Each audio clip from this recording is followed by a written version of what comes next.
Salve, doutor Marlos. Tudo bem, Murilo? Tudo tranquilo, tudo ótimo. Como é que tá? Se me chamar de doutor de novo, cai a live, hein? Comecei bem com um salve, né? Esse seu quadro no fundo aí, ó, já diz tudo. Você sabe, Murilo, que esses dias eu estava contando, eu há muitos anos uso essa expressão, o salve, e quando cheguei na casa de Goethe, Que legal. em Weimar, na Alemanha, a casa do Goethe, no solado da entrada, a placa que tem ali é salve. Que legal, E que legal. E esse quadro que está aí é o quadro com o salve, como se fossem as tábuas é, da, do chão da casa de Goethe. Eu comprei o quadro, é um pôster, né? Comprei o pôster no museu do Goethe em Weimar, que é uma cidade que ele morou muito tempo. Centro, foi a capital da República de Weimar na Alemanha, na transição ali entre a Primeira e a Segunda Guerra e enfim, uma história importante. O Goethe morou lá, uma cidade cultural, e aí a casa dele é bem interessante. Foi uma surpresa para mim. Eu tenho usado o quadro. Que maravilha, não podia estar em lugar melhor aí. Tudo bem contigo? Tudo ótimo. Então tá bom, então tá bom. Sabe que quando comecei a divulgar, né, que ia conversar com você, recebi várias manifestações aí de alegria por saber que nós estaríamos aqui juntos. A primeira que se manifestou, naturalmente, foi a Patrícia, né? Que tem muito apreço por você, é claro. E hoje Muito quem me mandou obrigado. uma mensagem muito especial e que pediu que eu transmitisse um abraço para você foi o Sandrinho Masali, que é meu aluno lá na Tuiuti, e me disse que toda a família tem por você um grande carinho e falou, por favor, transmita um abraço para ele lá. Então, tá Grande entregue. Sandrinho Masali. Ele é Sandro Masali Júnior, é, Murilo? Ele, agora eu não lembro se é júnior ou se é filho, mas é filho do Sandro. Grande guri, foi candidato a vereador aí na eleição passada. Um piado bem, gosto muito dele. Abraço para vocês que estiveram nos acompanhando aí, Sandrinho. E dar um abraço enorme na minha amiga Patrícia Pereira Jorge, que é irmã do Murilo, grande advogada. Mas mais do que tudo, eu e ela somos amigos desde os bancos da faculdade lá, sem revelar a idade dela, que ainda está com 19, 20 anos. Nós entramos na faculdade em 1987. Então você passa aí muito e muito tempo e a amizade permanece, o que é uma alegria muito grande. Que legal, muito bom. Marlos, eu queria, antes, acima de tudo, de te apresentar, né, para aqueles que não te conhecem. A gente tem aqui muitos alunos da Universidade de Tuiuti que estão entrando aqui para acompanhar esse momento. E eu queria chamar atenção para isso, né? Porque o Marlos é graduado, especialista, mestre e doutor em Direito pela PUC do Paraná, ex-presidente da OAB Seccional Curitiba, extinta Seccional Curitiba, é, é diretor executivo do Instituto Brasileiro de Direito Penal e Econômico, é um entusiasta do Instituto, do qual já vou deixar expresso aqui, mas me associei lá, de ouvir você falar sobre o Instituto, das pessoas que estão envolvidas, e muito legal, muito bacana mesmo. Mas, Que bom, acima de muito obrigado. Eu fiquei super feliz quando vi teu nome. Nós agora no mês de outubro vamos ter um evento exclusivo para associados do IBDPE, que é o Instituto Brasileiro de Direito Penal e Econômico. O Rafael Guedes, que é um dos nossos conselheiros, vai desenvolver um trabalho sobre crimes de grande repercussão nos Estados Unidos, esses crimes mediáticos, como é o caso do O.J. Simpson e os casos de corrupção, que são casos muito interessantes da gente debater, discutir, e o Rafael vai conduzir esse primeiro encontro e será exclusivo para associados. Então, quem ainda não se associou, vai lá no site, Melissa Piloto pode se associar, que está nos acompanhando, vai no site do IBDPE e faz o seu registro e passa a ser sócio do Instituto e participar conosco. Vai ser uma alegria. Obrigado, Murilo, pela divulgação e por você ser sócio. Que legal, que bom, que bom.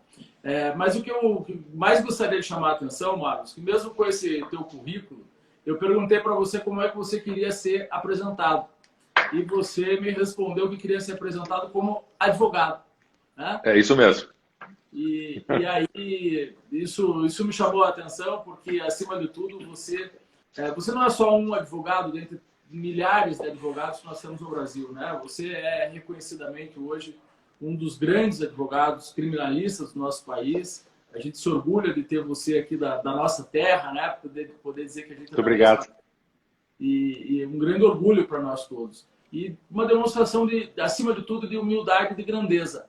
Porque com todo esse currículo, eu te perguntei e você falou, não, eu sou advogado. É isso mesmo. E eu me orgulho muito de ser advogado. Acho que ser advogado basta. Quer dizer, a gente não precisa ter nada mais no currículo.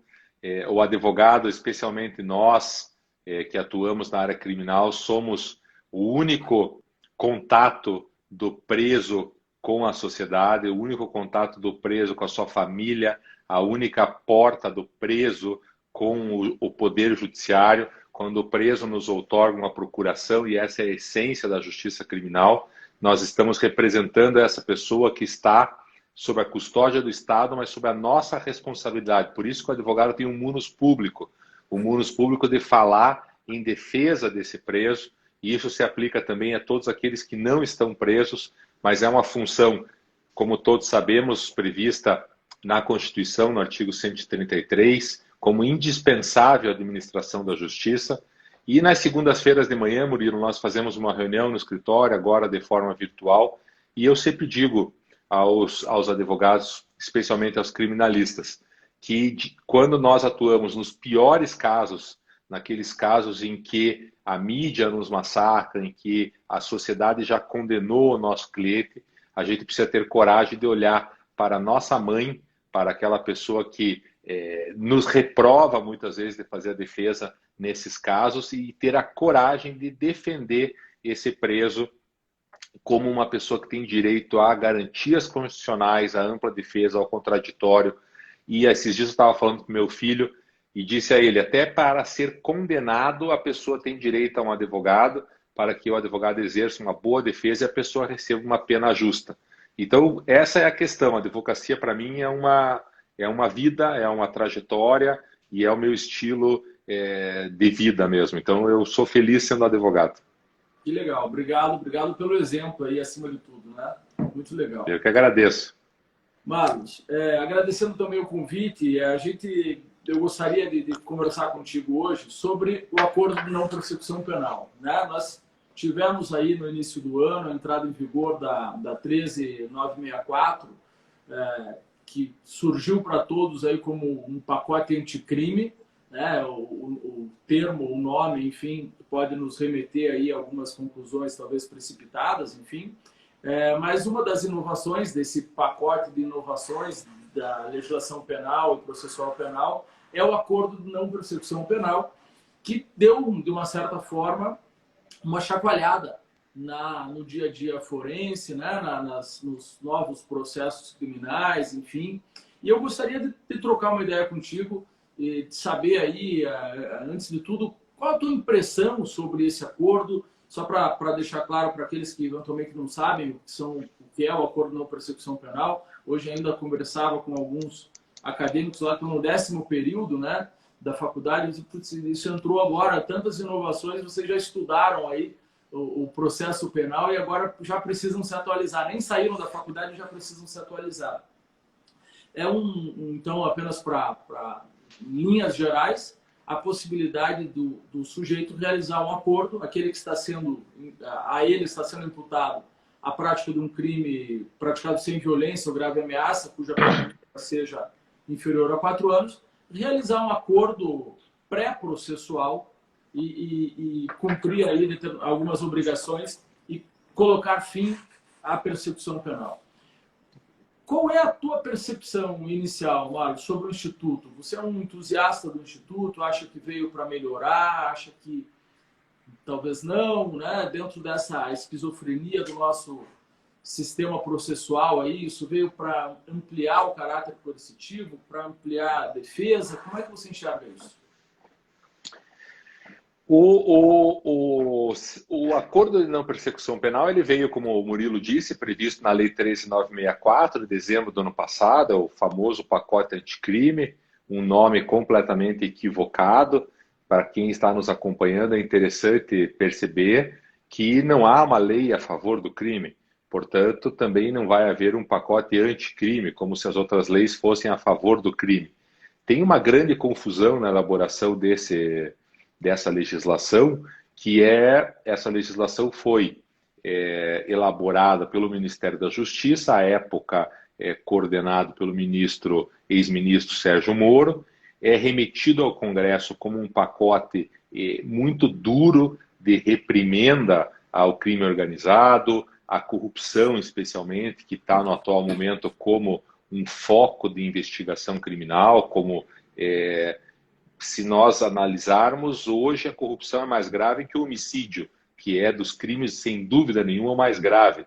Nós temos homicídios com uma condenação, se formos parametrizar, com condenações entre 16 e 18, 16 e 20 anos, e temos condenações por corrupção beirando 30, 32 anos, 28 anos, que se somando uma denúncia a outra, numa estratégia do Ministério Público de fatiar as denúncias, encontramos casos aí midiáticos, como o do ex-governador Sérgio Cabral, que já ultrapassou a pena de mais de 100 anos de prisão.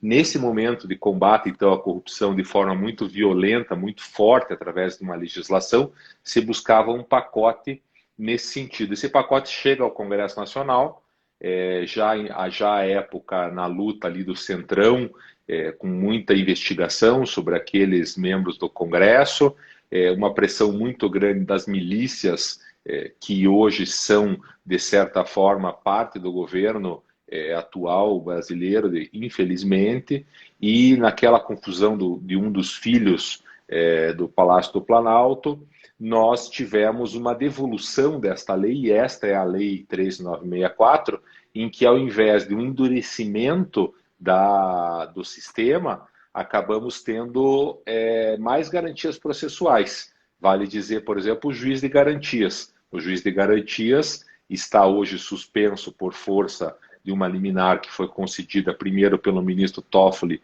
que suspendeu por 6 meses, depois do ministro Fux, que suspendeu por prazo indeterminado, agora foi a presidência do Supremo, levou com ele o processo.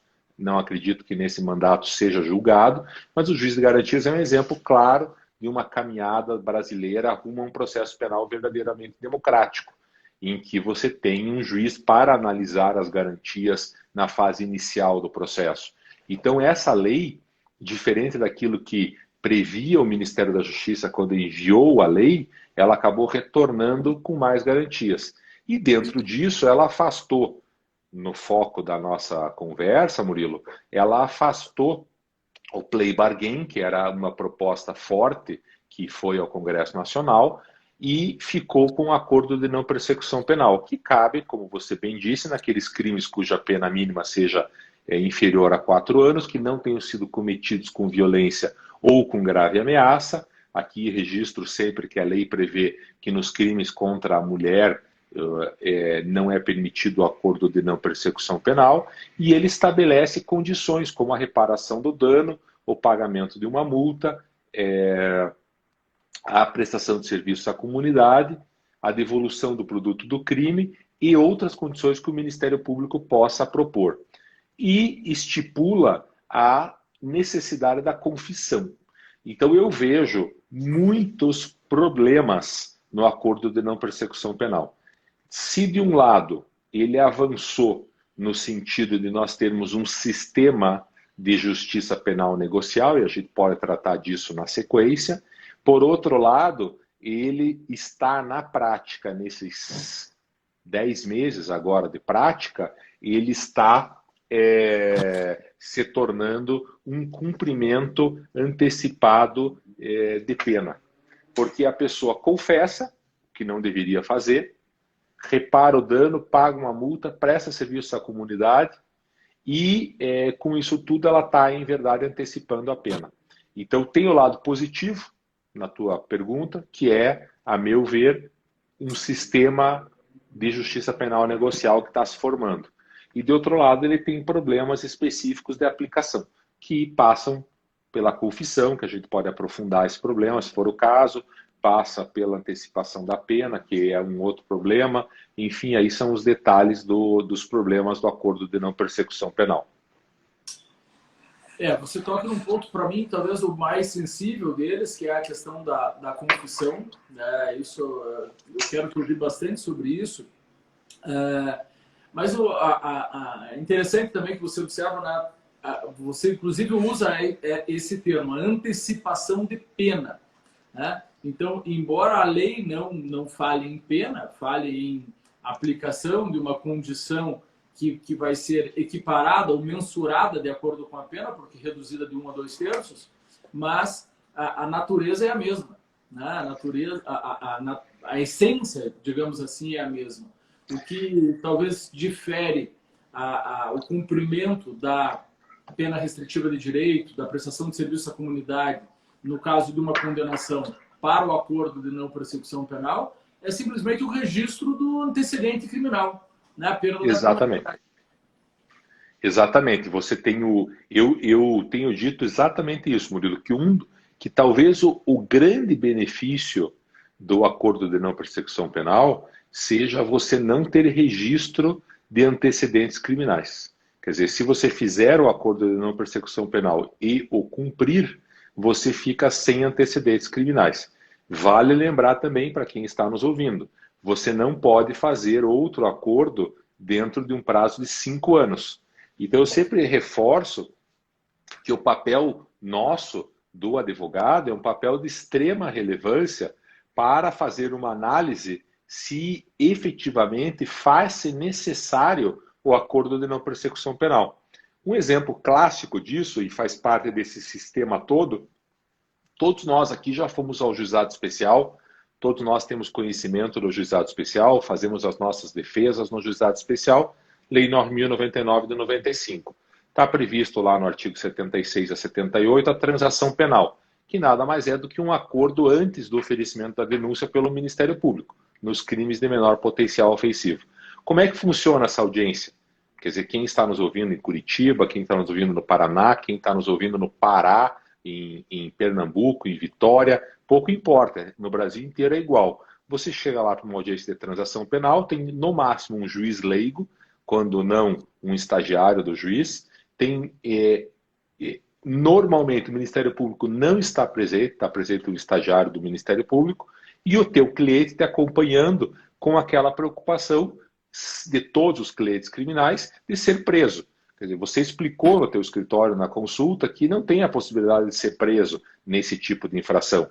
Você explicou que, nesse caso, ele não vai sofrer busca e apreensão ou outras medidas constritivas. Mesmo assim, ele se sente como nós nos sentimos quando vamos ao hospital fazer uma cirurgia. A gente não sabe o que vai acontecer direito lá. E essa pessoa está assustada e está com o advogado na audiência de transação. E aí aquele juiz leigo e o Ministério Público, através lá de um auxiliar ou de um estagiário, informa o cliente que ele tem direito a fazer um acordo de transação penal. E diz para ele, olha, a melhor coisa do mundo, você faz isso, se livra da justiça, paga aí 2 cestas básicas, paga uns cobertores ou paga uma cesta de remédio, dependendo da promoção que o juizado especial esteja fazendo naquela semana no sentido de colaboração com entidades assistenciais, que é a regra ali da transação penal. Muito bem, a muito custo, você, advogado, consegue superar essa audiência sem fazer o acordo, porque você analisou o caso, você tem defesa ou você entende que não tem justa causa para o Ministério Público oferecer a denúncia. Muito bem.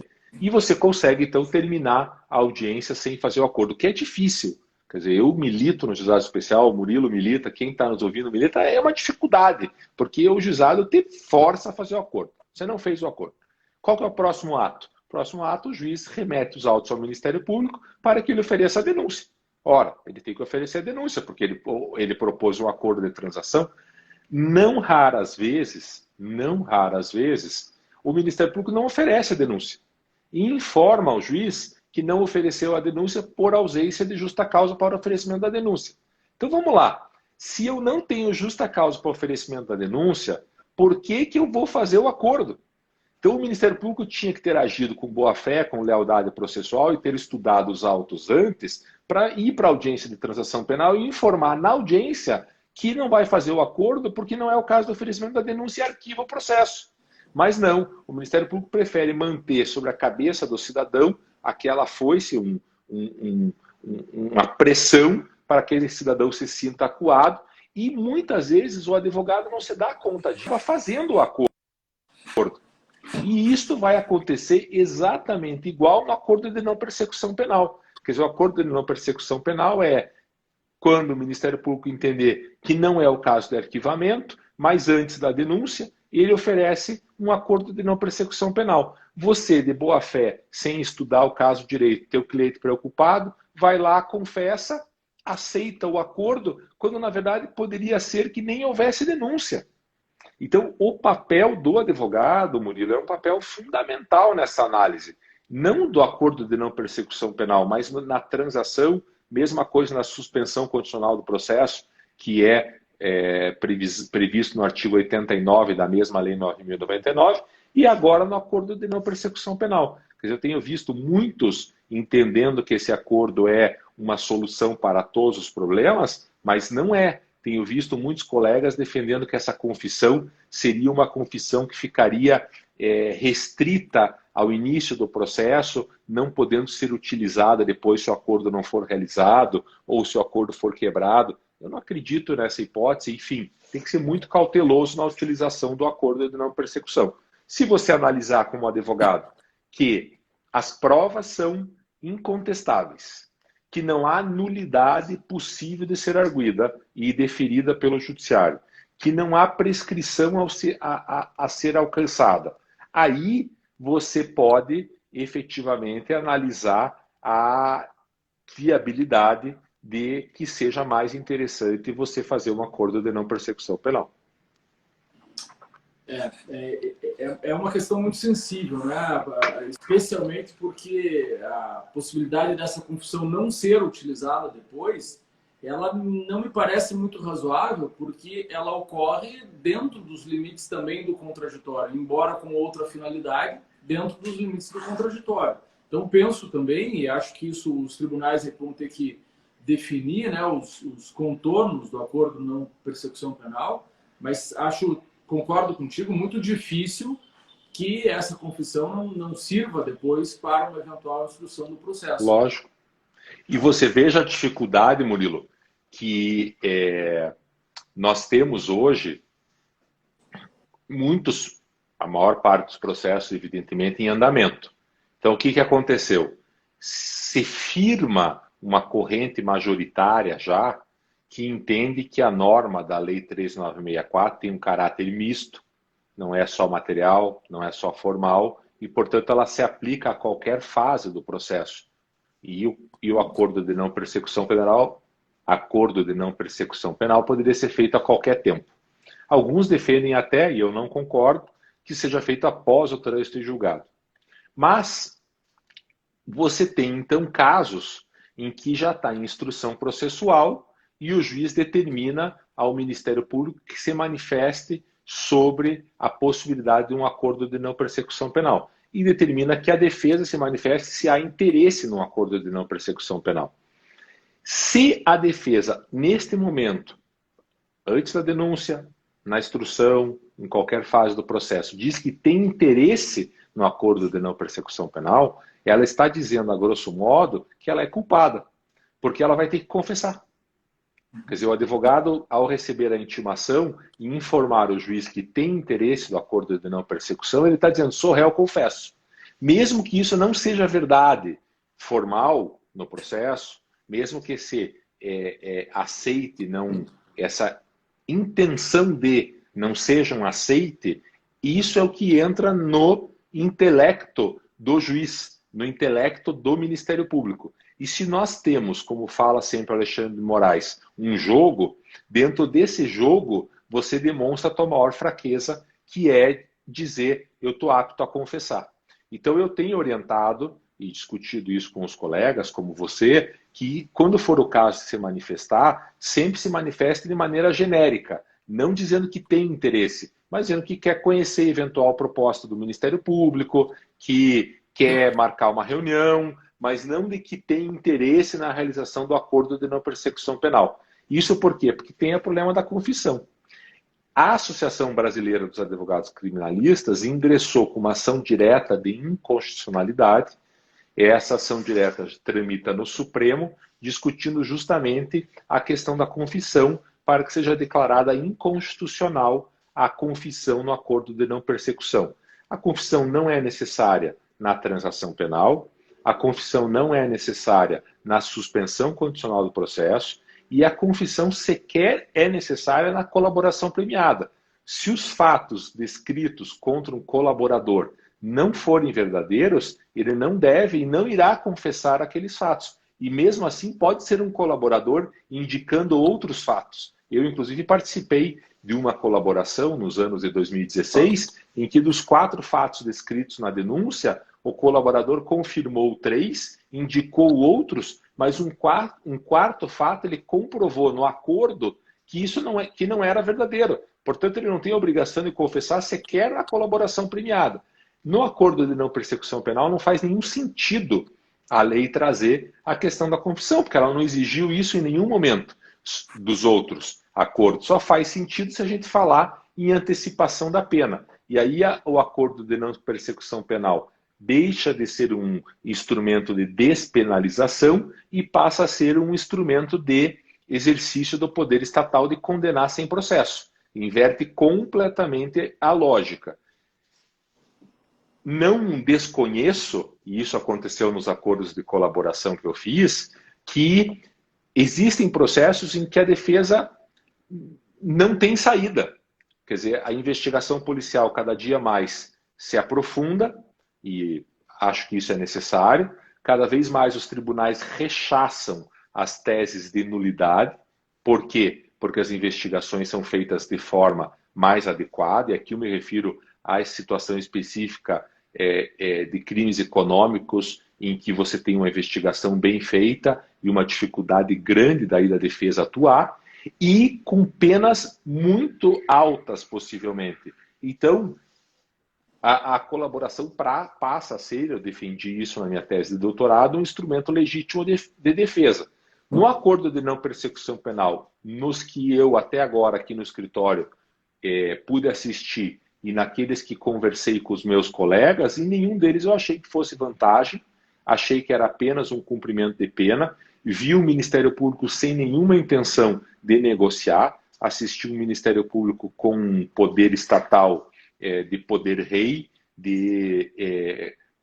não diria coagir, mas de se você quer, se você não aceita essas condições, vamos para o processo.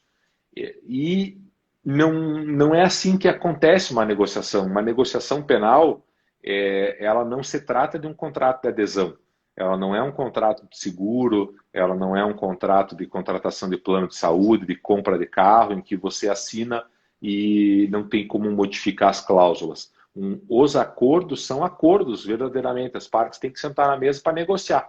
E isso não tem acontecido, infelizmente, no cenário do acordo de não persecução penal. Perfeito. Você até me respondeu algo que eu ia te perguntar, porque você tocou no ponto de marcar uma reunião, enfim. E, infelizmente, não é isso que eu tenho visto mesmo, né? Nenhuma disposição para negociar. E aí, sequer o termo, então, pode ser acordo. O acordo presume duas vontades, né? Uma comunhão de ao menos duas vontades. Lógico. E aqui, efetivamente, não estamos percebendo essa prática nesses 10 meses de acordo de não persecução penal. E aí perde-se efetivamente o sentido. Um outro ponto que você tocou, Marlos, me chamou a atenção, você falou da confissão e fez um paralelo com o caso de colaboração premiada, em que houve a colaboração em relação a alguns crimes e o acordo não, né? E em um crime não. Eu ia te perguntar justamente isso, né?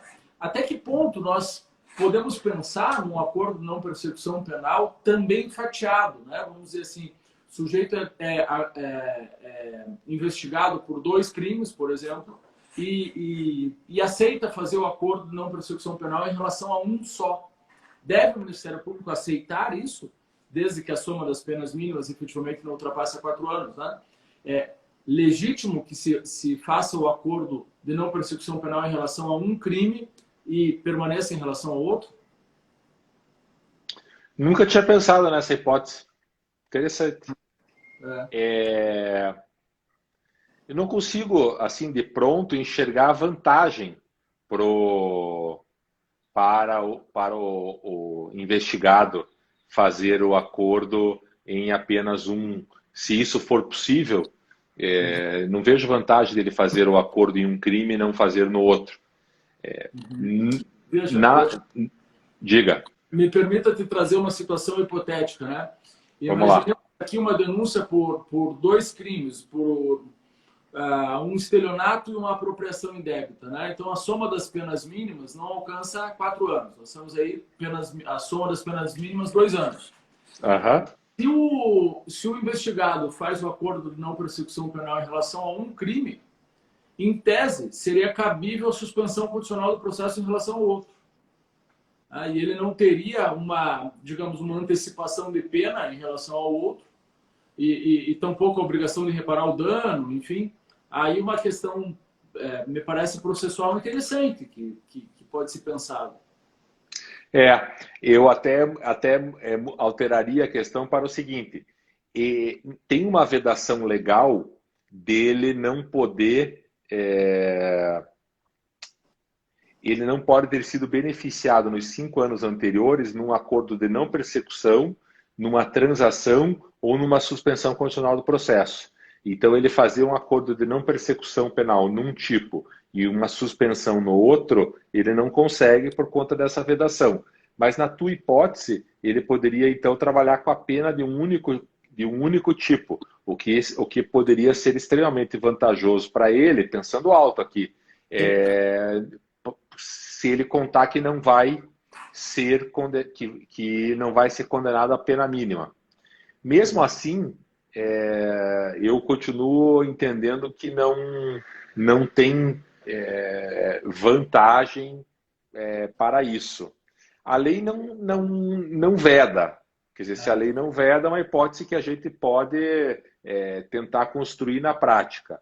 Nos casos em que eu atuei ou que eu tive conhecimento nas pesquisas que eu fiz, o Ministério Público, quando tem mais de um tipo penal, não tem oferecido o acordo de não persecução por considerar que tem conduta habitual, o que não é verdade. Quer dizer, quando você junta, por exemplo, um crime de falsidade ideológica, uma denúncia e por falsidade ideológica e corrupção, você não tem aqui conduta habitual. Você teria uma conduta habitual se você tivesse outra denúncia anterior por corrupção ou por crimes de falso, etc. Mas o Ministério Público tem que ser valido dessa questão para não oferecer o acordo de não persecução penal. É um bom ponto, Murilo. Eu vou pensar alto contigo também. Veja, a suspensão condicional do processo, nessa hipótese, ela seria posterior ao acordo de não persecução penal. Então, se nós fôssemos lá para os requisitos do artigo 89, a vedação é tão somente se você está sendo processado por outro crime. E você não estaria tecnicamente processado, né? Você não foi nem denunciado por outro crime. Enfim, é verdade. É algo para pensarmos, acho que é um ponto a ser discutido. Você faz o acordo de não persecução primeiro, isso. No que sobrar você faz o acordo de suspensão, porque você não tem impedimento da suspensão pelo fato de ter feito um acordo de não persecução. Isso. É uma possibilidade, enfim, né? Uma outra questão... É muito interessante a gente pensar alto e ter essa liberdade, e se quem está nos ouvindo tiver uma opinião sobre isso, já coloca que a gente já aproveita para pensar junto, quem sabe escrever um artigo depois, a favor ou contra. É isso aí, com certeza. É uma possibilidade, né? Marlos, vou ainda ficar aqui numa questão da confissão contigo, né?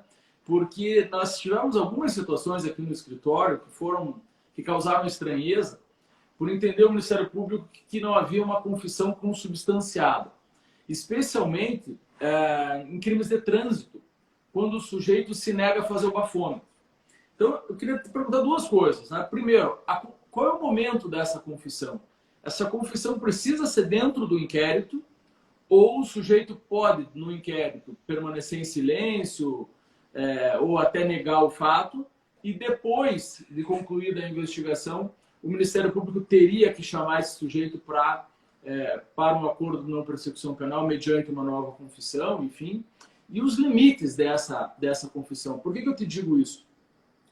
Já vi alguns casos em que o Ministério Público entendeu não haver a confissão consubstanciada porque o sujeito, embora tivesse dito na delegacia de polícia ter bebido, não tinha feito o bafômetro. Né? Então, até onde nós precisamos entender essa confissão consubstanciada? Né? Quais os contornos dessa confissão aí? Quero dar, primeiro, Murilo, dar as boas-vindas à Patrícia Pereira Jorge. Finalmente ela chegou, estava preocupado com a ausência dela. Já são 18h35. É praticamente falta, né, Murilo? Se fosse uma sala de aula lá na Tuiuti, você dando aula, já teria dado falta, né? Meia presença só. Meia? Eu dou falta inteira já. Eu já estou mais severo que você. Patrícia, no começo da live fiz um mega elogio para você, agradeci a nossa amizade, teu carinho fraterno de sempre. Uma alegria estar aqui no teu escritório e do Murilo prestigiando e sendo prestigiado. Muito obrigado. Murilo, na tua pergunta, eu penso que não tem nada a ver uma coisa com a outra nessa postura do delegado, né? Quer dizer, a confissão, ela vai se dar no momento do acordo de não persecução penal. Você não vai verificar se a pessoa confessou lá na delegacia. Quer dizer, no problema de crime de trânsito, até é importante falar com o pessoal aqui, ninguém é obrigado a fazer o bafômetro. Se você não fizer o bafômetro, não há problema nenhum. Você vai ser levado à delegacia, via de regra, vai ser arbitrado uma fiança, você vai pagar a fiança e vai responder processo.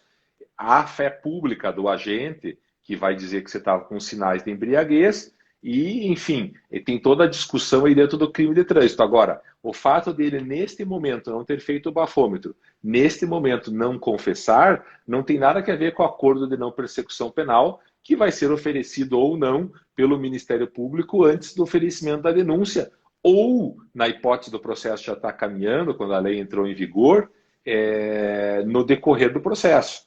Isso é muito importante, na minha opinião. Na prática, nós temos assistido, e isso tem me chocado muito, o recebimento de um formulário. Quer dizer, quando é oferecido o acordo de não persecução penal, eu recebi aqui no escritório um formulário, então estava lá no começo do formulário, vírgula, e aí vem lá a qualificação, que é para a pessoa escrever à mão ou digitar a sua qualificação, venho confessar que, 2 pontos, abre aspas, e aí vem a denúncia. Isso. Quer dizer, vem a denúncia escrita pelo promotor, redigida pelo promotor, em forma de denúncia, em forma jurídica de denúncia, respondendo que crime praticou, onde praticou, que horas praticou, aquilo que a gente aprende, o Murilo ensina em sala de aula, lá na previsão do artigo 41. Então, isso não é uma confissão. Desculpe o Ministério Público, isso não se trata de confissão. Confissão, a pessoa senta na frente do Ministério Público, enfim, na mesa de negociação, e vai descrever os fatos como ela enxergou. E saindo do crime de trânsito e vindo para a área de penal econômico, isso é uma dificuldade enorme, porque ninguém que comete um crime de fiscal, um crime tributário, um crime de apropriação indébita previdenciária do 168A, acorda de manhã e diz assim, hoje eu vou para a minha empresa praticar um crime tributário, hoje eu não vou pagar o imposto. Ninguém faz isso. Aliás, o empresário sequer acha que isso é um ato criminoso. Aliás, para o empresário confessar isso como um ato criminoso, é um contrassenso à sua própria expectativa de vontade em relação ao processo e à própria sociedade. Vou esquecer aqui que ele vai dizer que não tem como sobreviver a empresa com a carga tributária no Brasil, etc. Mas é muito diferente você praticar um crime de sangue, você praticar um crime que lesa o patrimônio, um crime que lesa a saúde de outrem, do que você praticar um crime econômico. No crime econômico, essa vontade está muito longe da vontade como a gente conhece como vontade. Portanto, a confissão é um grave problema. Agora, no exemplo que você deu, eu não acho que a confissão tenha que ter, quer dizer, o fato dele não ter feito o bafômetro, o fato dele não ter confessado na delegacia, me parece muito correto, é a orientação que eu dou aos meus clientes, inclusive. Quer dizer, se você é obrigado a fazer o bafômetro, se você está alcoolizado, a fé pública do guarda já é suficiente, inclusive para a tua condenação. Você na delegacia dar o depoimento de pronto e falar, apesar da nossa expectativa, enquanto cidadãos, que isso vai ajudar, na verdade acaba atrapalhando. Você precisa de uma defesa técnica. Então, se você cai numa blitz e está alcoolizado, antes de fazer o bafômetro, você liga para o teu advogado e vê qual é a orientação que o teu advogado vai te dar. Pacelli está aí em Camboriú, que é uma cidade, está nos assistindo, que é uma cidade com enorme incidência de pessoas alcoolizadas dirigindo, tem experiência aí nesse tipo de orientação. E é um problema muito grave. Patrícia, enquanto eu respondia a essa, o pessoal está todo do teu lado aqui, viu? Eu ia dar a falta inteira, mas o pessoal todo respondeu aqui que é meia presença mesmo. Então, tá salva. Marlos, devem ser alunos dela, tentando fazer uma moral também, né? Ah, tem isso. Se depois a Patrícia quiser verificar, bem, não sei como é que vai ficar disponível depois no IGTV do Murilo, mas eu estou gravando. O Luiz Roberto está nos bastidores aqui, que é o meu super advogado, que além de tudo entende da parte aí de informática. Ele está fazendo a gravação num outro programa e aí a gente lança no YouTube com os comentários e a Patrícia pode verificar quem foram os alunos que entregaram uma maçã, ou melhor, deram direito a meia presença para ela na aula de hoje. Perfeito, perfeito. Isso vai ficar depois, Marlos, no GTV e também no YouTube do escritório e no teu YouTube também, né? Então, legal. Vamos escrever no YouTube do teu escritório, inclusive. É isso aí. Queria dar um abraço também para o Leonardo Scorek, que apareceu aí. Faz muito tempo que eu não vejo o Léo. Grande abraço, Léo. Marlos, ainda né, no tocante aqui do nosso tema central, uma coisa que também tenho me perguntado, e dentro dessa dinâmica do acordo de não persecução penal, é se nós teremos aqui aplicado também o mesmo entendimento da súmula 337 do STJ, que fala da sentença que desclassifica ou que julga parcialmente procedente a denúncia, né? Trazendo para um parâmetro diferente, onde se possibilita a suspensão condicional do processo. Você entende que nessas hipóteses também, se nós tivéssemos lá penas mínimas superiores a 4 anos, vindo para um patamar de pena permissível aqui para o acordo de não persecução penal, teríamos também que oferecer isso ao término do processo, mesmo após, eventualmente, um interrogatório judicial onde não se confessou, porque o fundamento daí do interrogatório é outro? É assim que eu penso, quer dizer, desclassificou o crime.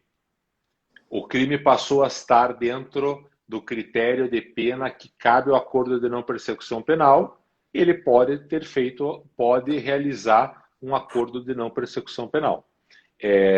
Mesma coisa o raciocínio que eu fiz, pelo menos, no que diz respeito a não confessar na delegacia. O fato dele não confessar no interrogatório judicial não impede que ele confesse depois para fins de fazer o acordo de não persecução penal. Patrícia, a Nani da manhã está te dando presença inteira pelo comentário dela, que se ganhou a presença inteira. Inclusive, a Nani está mandando um abraço para você também, Murilo. Deve estar precisando de muita nota para ser aprovada, viu? Deve estar, Nani, acho que você vai precisar contratar um advogado bom aí para te dar toda essa nota que você precisa aí. Mas eu penso isso, Murilo, e até vou aproveitar esse gancho para colocar o seguinte para você. E para quem está nos ouvindo, eu tenho defendido que no caso do acordo de não persecução penal, seja a jurisprudência acabe sendo construída como concedendo ao acordo de não persecução penal o status de direito subjetivo do réu. Eu acredito que quando o réu cumpra as condições que estão previstas lá no 28A, ou seja, não houve violência, não houve grave ameaça, o réu tem condições de reparar o dano, tem condições de pagar a multa, tem condições de prestar serviços à comunidade, a pena é inferior a 4 anos, nós temos o direito subjetivo do réu de fazer esse acordo de não persecução penal. Eu não sei se isso vai ser bom para o réu, cada caso vai continuar sendo um caso específico, mas me parece que nós deveríamos caminhar nesse sentido. E eu vou além, e aí poucos concordam comigo, mas eu tenho defendido isso, a colaboração premiada também deveria ser um direito subjetivo do réu. A 13964 alterou muito a 12850 no que diz respeito à colaboração premiada. Os limites ainda não estão muito bem fixados, mas não há por que nós mantermos uma discricionariedade tão grande para o Ministério Público escolher se fará o acordo com um ou com outro. Até porque quando muda a pessoa física do Ministério Público, em que pese ele ser uno e indivisível, também muda a opinião. Ontem nós tivemos um caso emblemático que a subprocuradora Lindora Araújo ofereceu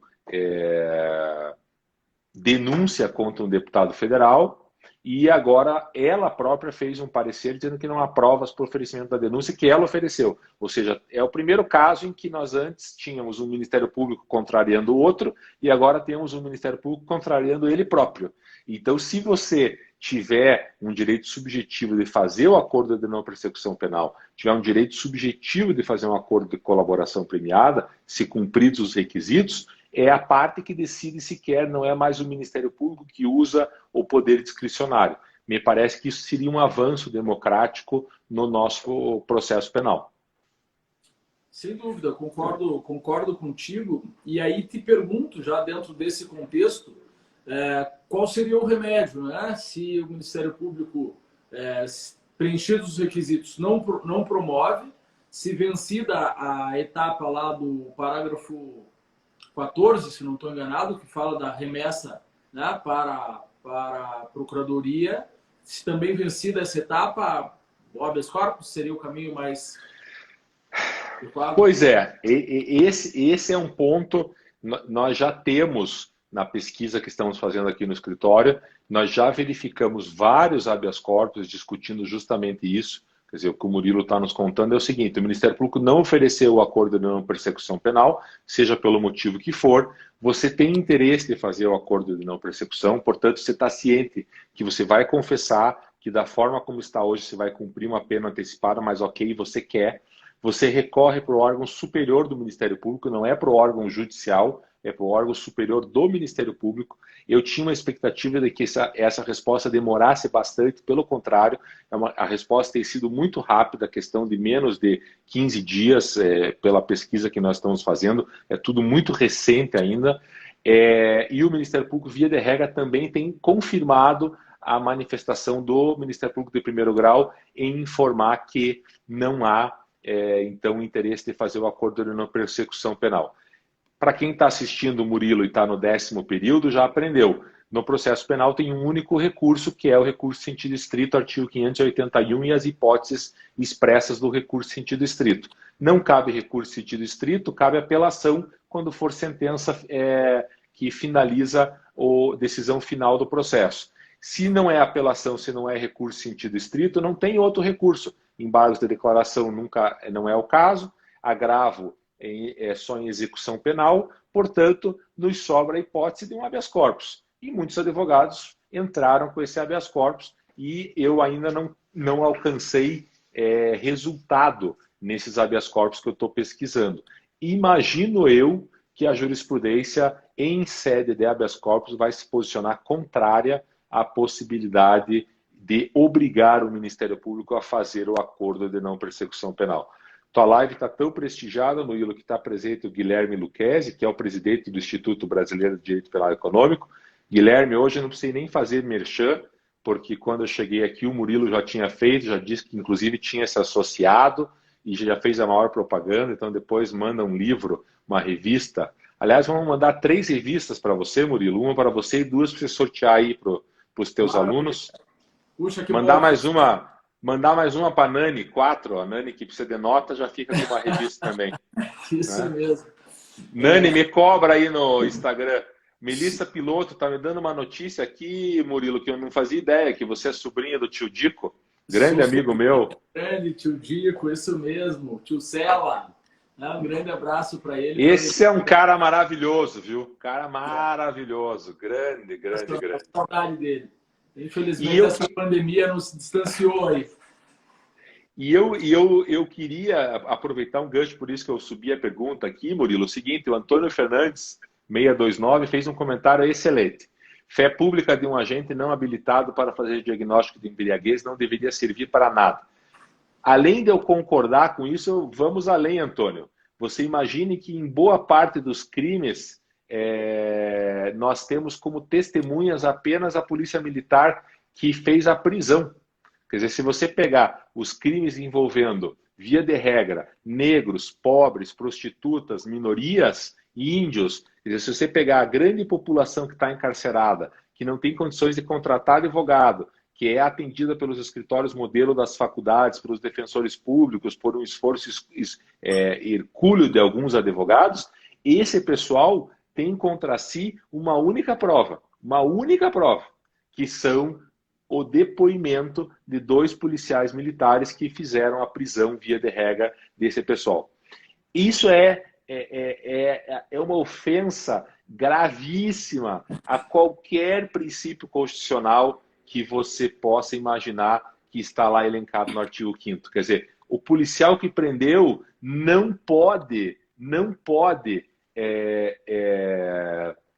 ser testemunha, como não pode essa fé pública que eu mencionei, porque é assim que é na prática, que foi a minha menção, mas isso realmente não poderia existir. E os precedentes, o Guilherme que está nos acompanhando, é advogado regularmente inscrito no Bar Association de Nova York, os precedentes americanos são inclusive nesse sentido na jurisprudência americana. E eu acredito que um dia nós teremos o juiz de garantias, teremos um processo penal efetivamente democrático, e aí deixaremos de ter a fé pública dos policiais que fazem os autos de prisão em flagrante.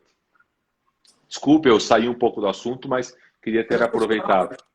Não, muito, muito oportuno, né? Muito oportuno. Um abraço também para o Guilherme.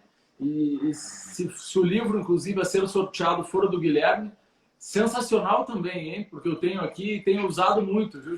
Já quero deixar claro aqui que tenho usado muito. Um abraço. O Guilherme hoje é referência. O Guilherme hoje é verdade, Antônio. O agente público não é habilitado tecnicamente para verificar se a pessoa está ou não embriagada.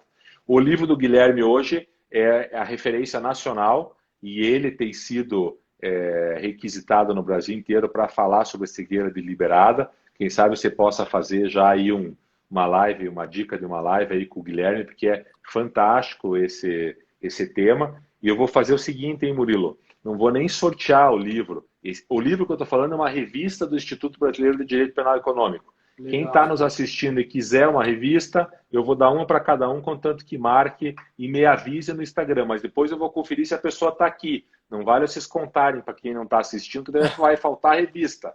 Então, quem está aqui, avisa que quer uma revista e me manda um direct no Instagram que eu mando entregar no endereço que vocês marcarem. Isso tudo patrocinado pelo Instituto Brasileiro de Direito Penal Econômico, que, para ser sócio como estudante, paga só metade, hein? Olha aí, ó, maravilha. Não, imperdível, imperdível. E o Instituto é maravilhoso. Realmente eu sou um entusiasta e estou aqui falando isso porque merece. Merece. Legal.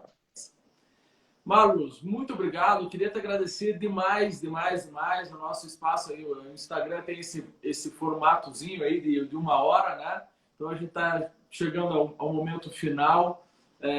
Você é um sujeito fantástico, não vou me cansar de falar isso. A gente podia ficar aqui horas conversando que a gente ia continuar aprendendo.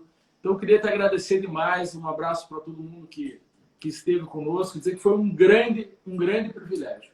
Não vejo a hora de a gente poder se encontrar fisicamente para poder te dar um abraço. Obrigado, Marlos. Alegria toda minha. O Guilherme deu a dica para quem está acompanhando a live. Faz um post da live, marca IBDPE, marca Marlos Arnes, marca Pereira Jorge Zagonel, marca os 3 e me avisa no direct com o endereço que eu mando entregar. E eu quero dizer que foi uma alegria enorme, Murilo, que eu adoro esse formato, um formato leve, um formato bacana, a gente pode discutir. É um instrumento super novo, em que temos muito mais dúvidas do que soluções. Dizer para todos vocês que quem quiser continuar essa conversa no Instagram, no Facebook, no YouTube, no LinkedIn, Marlos Arnes de Oliveira, estou à disposição de vocês. É isso que faz a gente crescer e produzir mais e ter mais conhecimento. É esse debate muito legal e eu fiquei muito honrado, muito feliz. Murilo, Patrícia, desculpe as brincadeiras, você sabe que tudo isso é amor e tamo junto. Valeu. Isso aí, Marlos. Muito obrigado, então. Valeu mesmo. Grande abraço. Grande Valeu. abraço para todo mundo. Tchau, Tchau, tchau. tchau. Obrigado, Marlos.